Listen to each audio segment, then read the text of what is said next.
There are some of President Biden's supporters who see high gas prices not as a failure, but as a success. And the president made, shall we say, a slight nod to that today. Take a listen. This crisis is a stark reminder.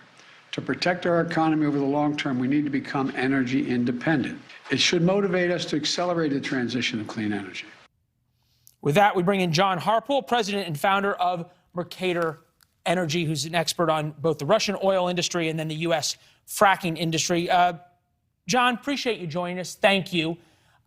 Realistically, for Vladimir Putin, aside from being happy the price went up, does he care that the United States banned the import of Russian oil? No, I think it's irrelevant to him. I think it's important to note that this is an energy trap that he's been setting for 20 years now. And Europe willingly walked into it. And as a result, the rest of the world is paying the price for it.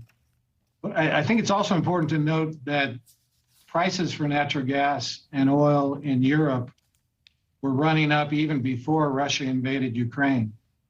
And so this is really, I think, a compilation of, we have a problem right now. It's a compilation of issues that have been developing over the last 20 years. And unfortunately, so much of the effort that Putin has had underway has been mimicked by anti-hydrocarbon individuals and folks and NGOs here in the U.S.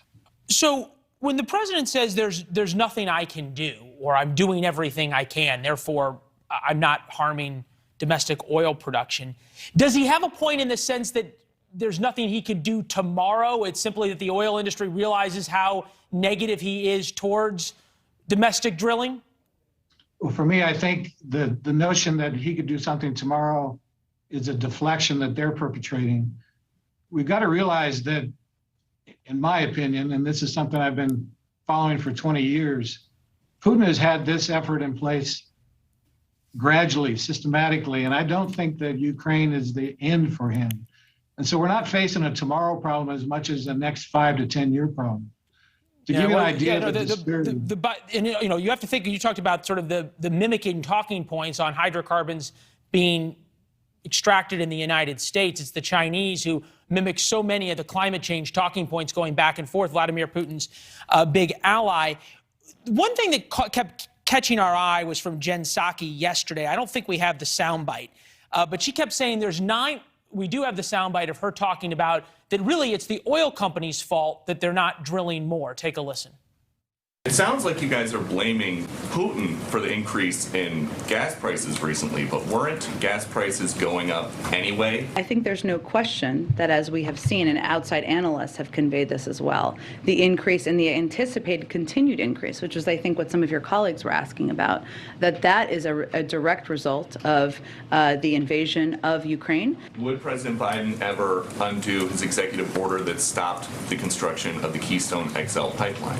Are you suggesting that would solve the gas prices issue? Well, do you think that would maybe affect prices faster than getting the whole country off of fossil fuels? I actually don't think it would. The Keystone was not an oil field. It's a pipeline. Yeah. Also, the oil is continuing to flow in just through other means.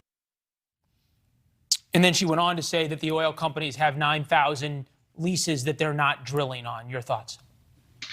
Yeah, again, that's a talking point that came out of the Obama administration. It's a deflection from the reality of the fact that during the shale revolution, we saw an expansion of oil and gas production that was encouraged by the administrations at the time to record volumes, worldwide record volumes of oil and gas, so much so that we're exporting what I would characterize as a lifeline of natural gas to the European Union. My real concern isn't necessarily, I hate the pain at the pump for the United States, for the average citizens, and the low-income households pay a disproportionate amount of their value for energy. But my big concern right now is what's going to happen next winter with natural gas. And Putin knows that we can't replace the supply he brings to Europe anytime within the next 3.5 years. I believe, it's my opinion, there'll be rationing natural gas that's running for $72 a unit in Europe right now versus $4 here in the U.S. Wow. That is stunning, and that $72 is going back to Vladimir Putin. None of his energy sector has been sanctioned. John, we appreciate the time. Thank you. Thanks for watching. Click the red subscribe button below so you can get more of NewsNation's fact-driven, unbiased coverage.